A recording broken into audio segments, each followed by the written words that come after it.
India's Prime Minister Narendra Modi has wrapped up a high-stakes five-nation European tour.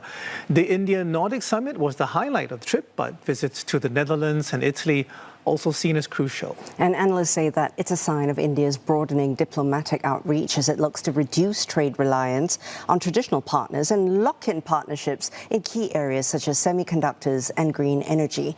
Ishan Garg filed this report for CNA from New Delhi. From The Hague to Rome, Prime Minister Narendra Modi's Europe trip is being seen as an effort by India to plug itself into the Western industrial and technology ecosystem. Semiconductors, AI, clean energy and the digital economy have been high on the agenda. Prime Minister Modi's Netherlands visit saw the signing of a deal between Tata Electronics and ASML. This is the world's only maker of ultra-sophisticated lithography machines that build semiconductor chips. The move is expected to bolster India's ambitions of becoming an AI superpower. The centerpiece of the visit, however, was Prime Minister Modi's visit to Oslo for the third India-Nordic summit.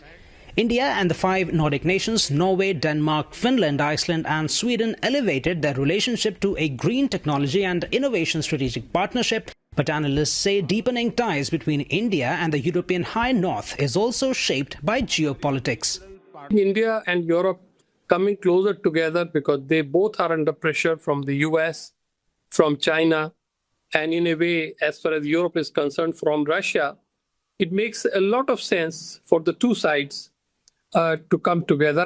Analysts say India is hoping to capitalize on Nordic nations' technological heft to bolster its own green energy transition. It's become especially crucial with the blockade of Strait of Hormuz highlighting India's dependence on imported fuel. Prime Minister Narendra Modi also pitched India as an attractive investment destination in Norway. After India signed trade pact with the European Union and European Free Trade Association in the past year, reports say Nordic companies are expected to invest $100 billion in the country. But the Oslo leg didn't pass without controversy after a Norwegian journalist accused the Prime Minister of curtailing press freedom in India. The Foreign Ministry has pushed back sharply, defending India's democratic framework and accusing critics of forming views based on what they call reports by ignorant NGOs. The final leg took the Prime Minister to Rome, his first bilateral visit to Italy. The two nations have elevated ties to the highest level called Special Strategic Partnership, with Prime Ministers Modi and Giorgia Meloni calling for regional connectivity through the India-Middle East-Europe Economic Corridor or IMEC, critical for global supply chain resilience.